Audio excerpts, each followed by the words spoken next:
O Trilhas da Democracia de hoje debate os riscos que o Sistema Único de Saúde corre sob o governo Jair Bolsonaro. As nossas convidadas são Ana Cristina Vieira, professora do Departamento e do Programa de Pós-Graduação em Serviço Social da UFPE, e Paulete Cavalcante, professora de Saúde Coletiva da Universidade de Pernambuco e pesquisadora da Fiocruz.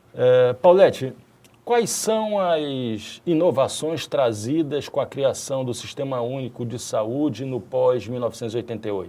Bem, a principal questão, né, que o SUS traz, o que a Constituição traz para a população brasileira, é a saúde enquanto um direito, né? A saúde enquanto um direito para todos os cidadãos, né? Antes da Constituição, nós tínhamos o chamado INAMPS, né, que veio do INPS, né, e formou o INAMPS, que representava uma autarquia, um instituto, para garantir o direito à saúde para quem trabalhava, para quem tinha a famosa carteira assinada, né? Quem não tinha carteira assinada estava sem o direito à saúde. A maior parte das questões de saúde estava ao benefício, né, das chamadas filantrópicas, das instituições filantrópicas e de alguns serviços estaduais e municipais que ofereciam atendimento em saúde. Ou seja, se enquadrava naquilo que o Vanderlei Guilherme dos Santos chamava de cidadania regulada, né? Quer dizer, a vinculação do exercício da cidadania à existência de um vínculo formal de trabalho, após a existência da carteira de trabalho, né? Isso tinha assim, uma série de outros componentes importantes, né? Um dos primeiros que eu poderia citar é a própria lógica do INAMPS, que visava fundamentalmente levar o trabalhador de volta para o trabalho, né? Então era uma lógica chamada de assistência médica, né? Tanto que o nome dele é Instituto, né, de Previdência e Assistência Médica. E com isso todo o processo que nós temos hoje de cuidado da saúde enquanto ações preventivas, ele não existia nem sequer no antigo INAMPS, nem sequer para quem tinha a carteira assinada e esse direito colocado. Então, Ana, o princípio da universalidade é a grande inovação trazida com a criação do SUS no campo do direito à saúde? Com certeza. A universalidade e a gratuidade, porque nesse sistema que Paulete falou, o trabalhador tinha direito, mas ele pagava mensalmente, era descontado. Então não era gratuita a atenção médica, você tinha que contribuir para poder receber os serviços. Então o SUS traz a ideia da gratuidade, da universalidade, é para todos, e traz outras ideias também, a ideia de integralidade, quer dizer, você tanto tem direito à prevenção, à vacina, como você tem direito aos cuidados mais sofisticados de média e alta complexidade, que são transplantes, tratamentos de coração, para todas as doenças. Então, a ideia é garantir atenção integral, desde a prevenção até os cuidados mais sofisticados, necessários à população, né? E também ele traz a ideia da descentralização, porque nessa época do INAMPS, essas unidades de saúde eram do governo federal. Então, com o SUS, aí os municípios passam a ter que construir seus serviços próprios, os estados também. Então, isso muda, não é somente o governo federal que se responsabiliza, o governo federal arrecada e redistribui esse dinheiro para os estados e municípios para que a atenção seja prestada em todos os níveis.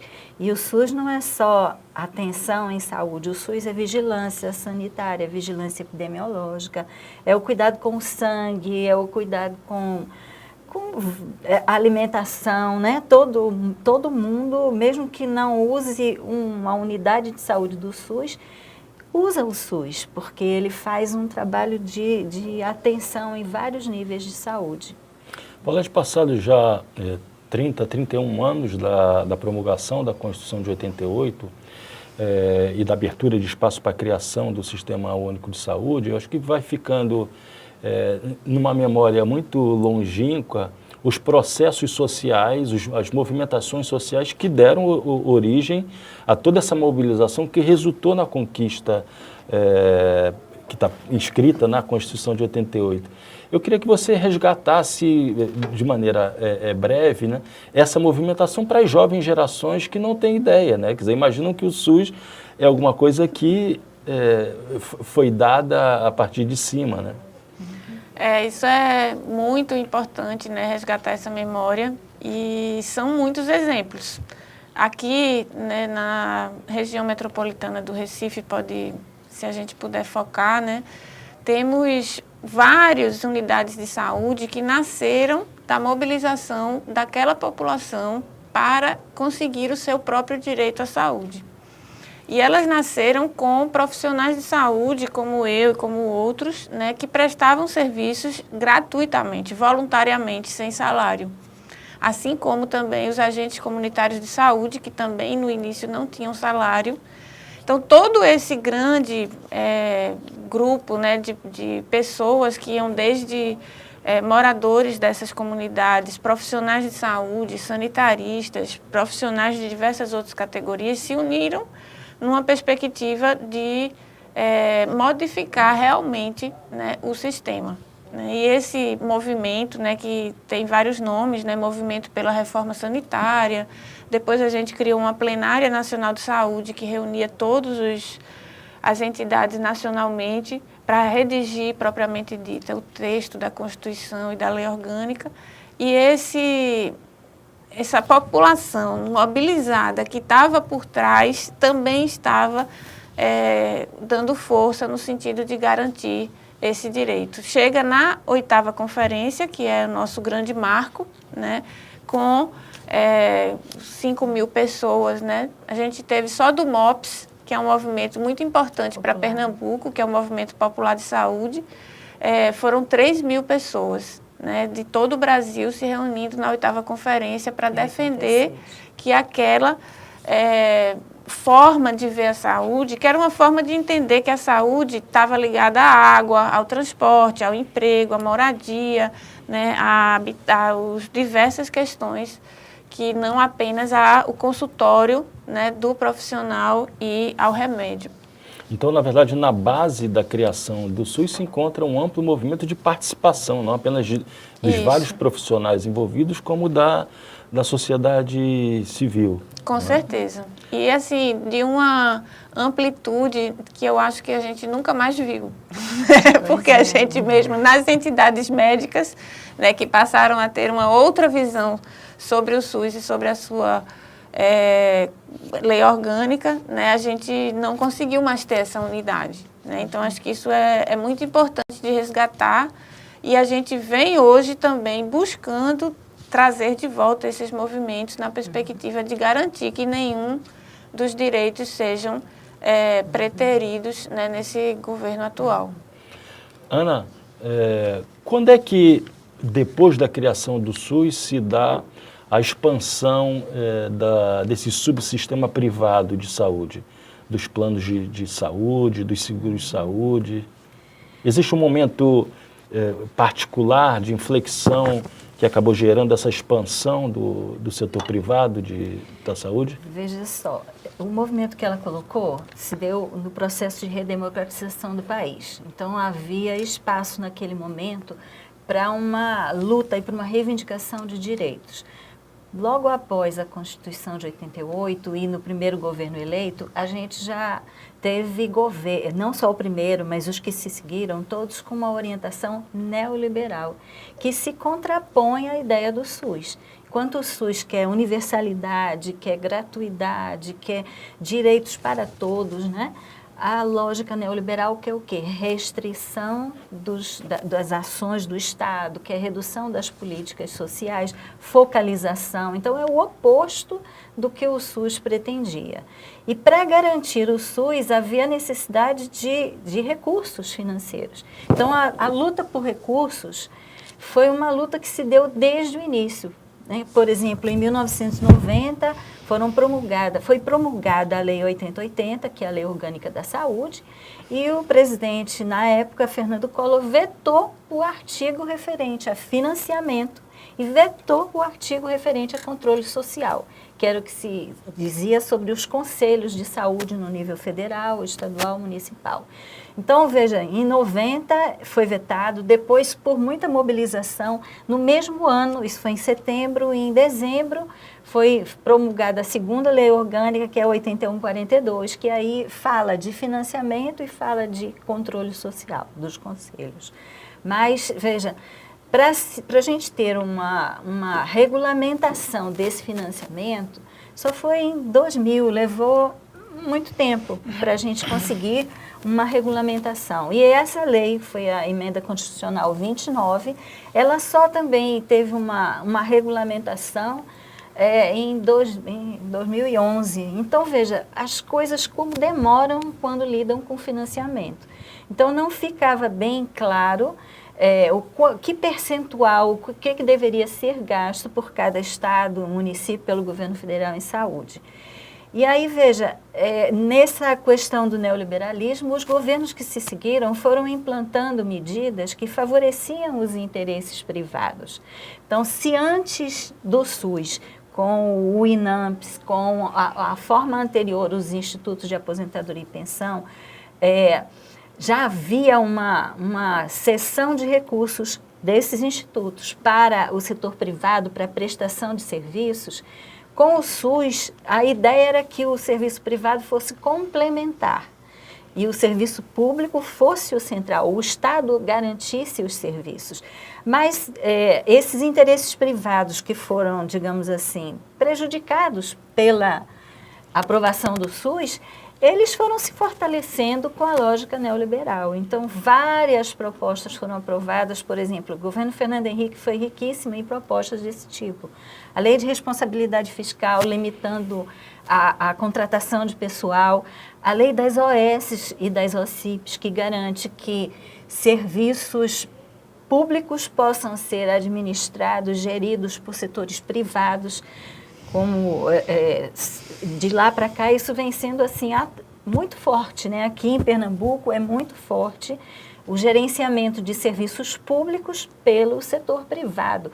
Privado não lucrativo, filantrópico, mas é privado, não é o serviço público. Sob a desculpa ou a ideia de que o Estado não sabe gerenciar, que o Estado gasta demais. Então, se usa uma série de artifícios para favorecer os interesses privados. Então, veja, foi crescendo, não houve assim a venda de um hospital que era público para o setor privado, mas houve a possibilidade de gerenciamento de unidades de saúde. As UPAs todas são gerenciadas por serviços filantrópicos, por instituições, por OS. Os novos hospitais, os 3 novos hospitais do Estado também são. E a gente tem estudos na universidade que mostram que essas unidades públicas gerenciadas por OS, elas recebem um aporte de recursos que às vezes é o dobro, o triplo do que os hospitais públicos gerenciados por servidores públicos. Então, foi se construindo essa ideia. E do governo Temer para cá, e aí se consolidou, se lançou a proposta. O governo, o ministro da Saúde, Ricardo Barros, já dizia que o SUS era um sonho, um delírio, como é que o país ia conseguir bancar a saúde para todos. Daqui a pouco a gente vai falar sobre o governo Temer e o início do governo Bolsonaro, mas antes eu queria, Paulette, que você falasse um pouco sobre qual é o significado da criação da EBSER.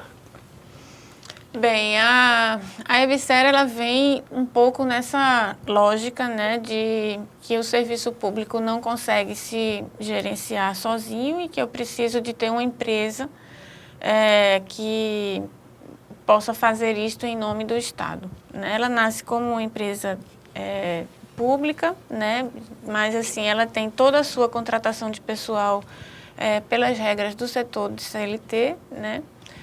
E o mais, eu acho que importante, é que ela rompe, para mim, com a característica que seria natural dos hospitais universitários, que é de se integrar na rede de uma forma mais própria do seu papel, enquanto estrutura quaternária de referência, né? Ela isola os hospitais universitários em instituições daquele lugar, né? Com uma série de processos que vinham avançando bastante, de relação com as unidades de saúde da família, de relação com os CAPs, de relação com as próprias maternidades. Isso foi bastante dificultado, né, via a gerência unificada das OS, ou das OS e da EBSER. Ana, já no governo Michel Temer foram tomadas medidas que minam as bases do Sistema Único de Saúde. Você poderia falar um pouco sobre quais medidas foram essas? Com certeza. Veja, com o governo Temer, uma medida tomada foi a Emenda Constitucional 95, que restringe os gastos com políticas públicas pelos próximos 20 anos. Então, limita ao gasto do ano anterior, somente com a inflação do período. Então, essa medida está sendo vista como algo que vai impactar imensamente na saúde, na educação, porque a população continua crescendo, as pessoas envelhecendo, novas doenças aparecendo, e você tem que manter praticamente o gasto do ano anterior. E essa foi uma medida central. Não é uma medida só na área de saúde, mas é dentro da saúde. Que vai impactar que incide, a saúde. Na verdade, sobre todos os investimentos sociais. Com certeza. Além disso, o governo anterior aprofundou as medidas neoliberais, abrindo mais espaços ainda para o setor privado. E uma das medidas ele propôs e não conseguiu concretizar ainda foram os planos acessíveis de saúde. A ideia é de que o Estado não tem condições de bancar o SUS gratuito, universal, e que sejam então criados planos de saúde de baixo custo para que todas as pessoas então utilizem esses planos. E para o SUS fique assim focalizado nas pessoas que não possam pagar de jeito algum. Um dos planos mais simples que tinha no governo proposto, no governo anterior, era somente para ações de atenção básica, vacinas, tratamentos bem simples, sem exames complexos, sem internamento, sem nada. Então, a ideia é que a população passe a pagar pelos serviços de saúde de alguma forma, como o pagamento direto. Se você entrar numa unidade de saúde e tiver que pagar, seria uma medida que causaria muito impacto na população, né? E não era uma medida assim bem vista. Então, a ideia dos planos de saúde é uma ideia que para eles ia pegar bem, né? Porque as pessoas devem achar que ter um plano de saúde é o máximo, né? E hoje a gente vê que, inclusive, há muita gente se desligando dos seus planos. Então, houve uma abertura para que o setor privado se fortalecesse, né? E a gente viu isso, e agora, no governo Bolsonaro, essas medidas estão presentes, né? A gente percebe o ministro da Saúde dando entrevistas em que ele diz que é impossível garantir a gratuidade do SUS para todos, que ele acha um absurdo que as pessoas ricas não paguem o SUS, que o SUS realmente é universal, seja lá o pobre e o rico, todo mundo tem o direito. E ele toma medidas que como eu disse, podem impactar nessa garantia do SUS, que tem a perspectiva da solidariedade, né? Os recursos públicos financiando os serviços, não só, como eu disse, serviços de saúde, mas várias ações de prevenção, várias ações que garantem o acesso ao sangue, o acesso à alimentação saudável, tudo mais. Paulete, quais são as medidas do atual governo que já foram tomadas e que também assinalam uma ofensiva contra tudo aquilo que representa o Sistema Único de Saúde? Bem, então a primeira medida que a gente pode dizer que foi, né, deste governo foi a agressão injustificada aos médicos cubanos. essa agressão, né, essa forma de ver a solidariedade internacional que existe em quase todos os países do mundo. Né, os cubanos estão em mais de 90 países com os processos de solidariedade. Isso gerou uma desassistência, né, no SUS extremamente grande, que não é divulgada. Particularmente nas cidades do interior? Particularmente em todas quase as reservas indígenas, né? Então, as reservas indígenas que aprenderam a ter uma equipe de saúde, passaram a contar com os primeiros cuidados, né, de atenção primária, em sua ampla maioria, elas estão sem o médico. Né? Não que a gente ache que o médico seja ser o único profissional, mas assim, a equipe sem médico é realmente uma equipe desfalcada nesse momento. Nas pequenas cidades, né, a gente teve e ainda está tendo processos de reposição, né, pontuais, né, com dificuldades, e o que mais também complica é a falta de perspectiva, né, porque cidades próximas aqui estão perdendo médicos que já estavam nas equipes há 6 anos atuando no Mais Médicos. O Mais Médicos já tem 6 anos e estão, né, sumariamente com os contratos rompidos, né, unilateralmente. Aqui em Paulista, Jaboatão, né, Cabo e Igaraçu são muitas as cidades em que e os médicos também, por outro lado, que aprenderam, né, a se formar enquanto médicos de família, criaram todo um vínculo com a população, tem toda uma organização. Então, essa é uma perda muito grande. Ela é uma perda que vem junto com a proposta deles, né, que é do Médicos pelo Brasil. Né? A proposta do Médicos pelo Brasil, ela tem pouca coisa clara, né? E uma das coisas mais, assim, concretas que a gente pode falar, porque está na medida provisória, é que toda a atenção primária do país passa a ser gerido por um órgão fora da rede pública, que é a chamada, um serviço social, que o mais parecido seria a lógica da rede S, né, SESC, Senat, Senai e tal, e que cria essa ASPES, que seria essa entidade que vai estar gerindo toda a rede de atenção primária do Brasil. Isso é de uma gravidade imensa. Essa questão veio junto com, vamos dizer, uma manteiguinha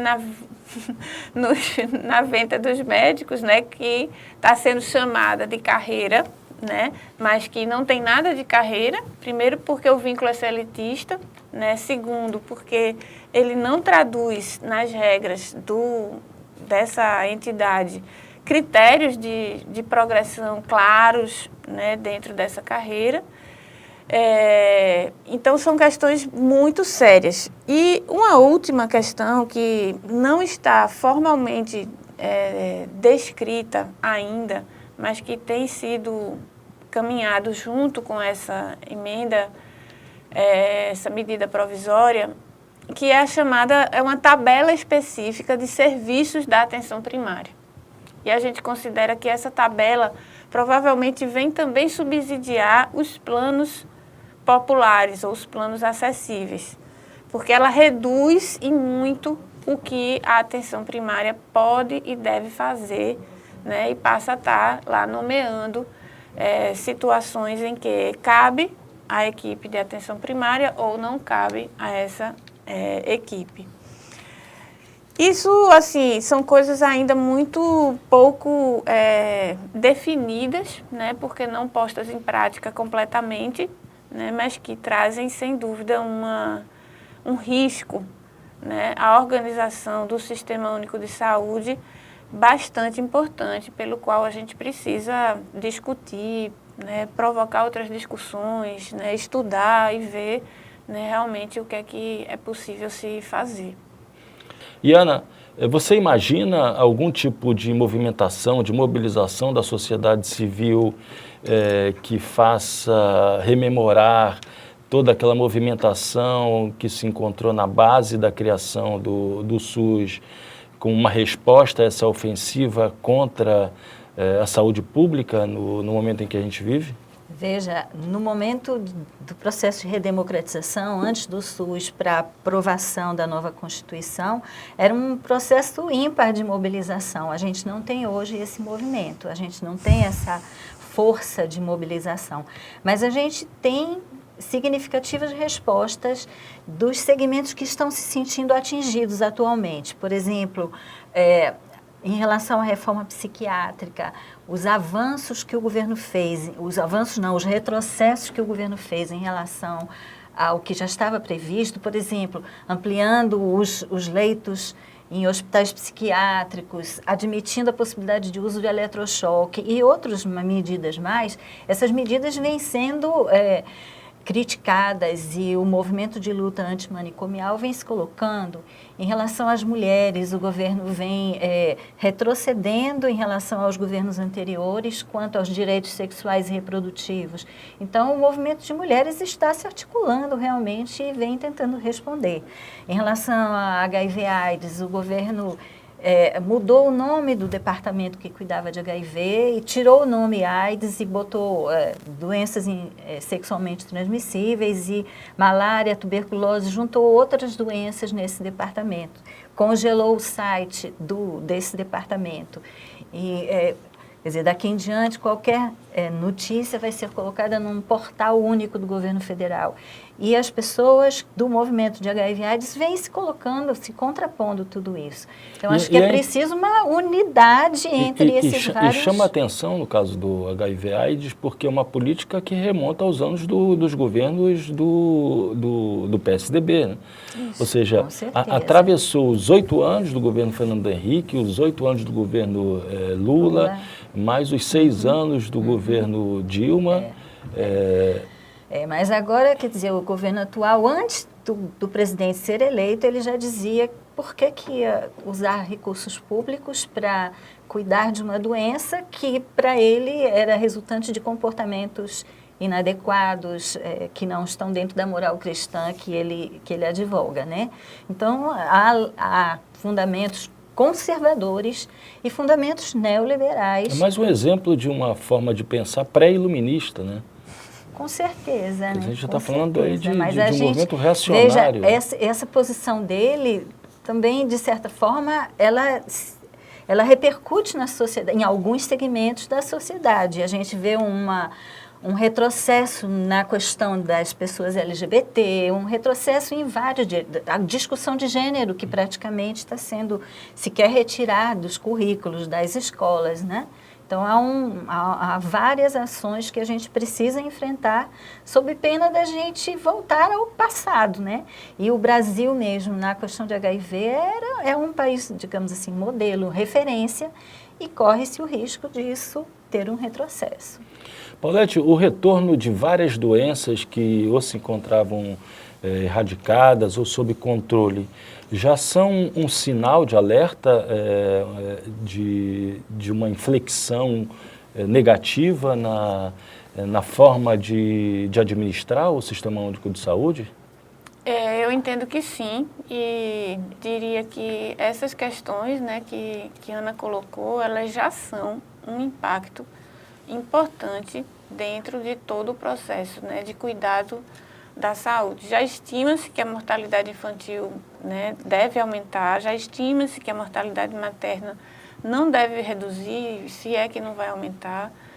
E a gente tem quase que, né, unânime que a tuberculose está fora de controle, né? A gente tem uma situação gravíssima com a tuberculose. A gente tem a sífilis, no nosso caso, uma situação também extremamente grave, né? Que foi desde a falta da medicação, né, da penicilina, até as situações todas de não conseguir dar conta, né, da rede de contatos e do próprio processo de como julga essa pessoa que vem nos procurar com sífilis, né? E tantas outras. Eu acho que, assim, a gente está vendo, e não é de hoje, é do governo Temer, né, a volta da desnutrição. A gente acompanhou, nós acompanhamos o processo que era a desnutrição no início dos anos 2000, né? Assim, a gente fazia filas aqui para entrega de leite e óleo com centenas de famílias, né, com as crianças comprovadamente desnutridas, e isso tudo acabou, não precisa mais leite, não precisa mais óleo, não precisa mais cesta básica, e agora está voltando a uma situação em que a gente pede, pelo amor de Deus, para alguém arranjar uma cesta básica, porque aquela família está passando fome. Então, assim, a volta da fome, né, diante de tudo que o Brasil, né, conquistou, é uma coisa muito grave, muito dolorosa para a gente que participou de todo esse avanço dos direitos, né, e da participação em defesa desses direitos. O programa está chegando ao fim, gostaria muito de agradecer você, Ana, você, Paulete. E o Trilhas da Democracia volta na próxima terça-feira, às 9h30 da noite, com reapresentação aos domingos, às 7 horas da noite. Até lá!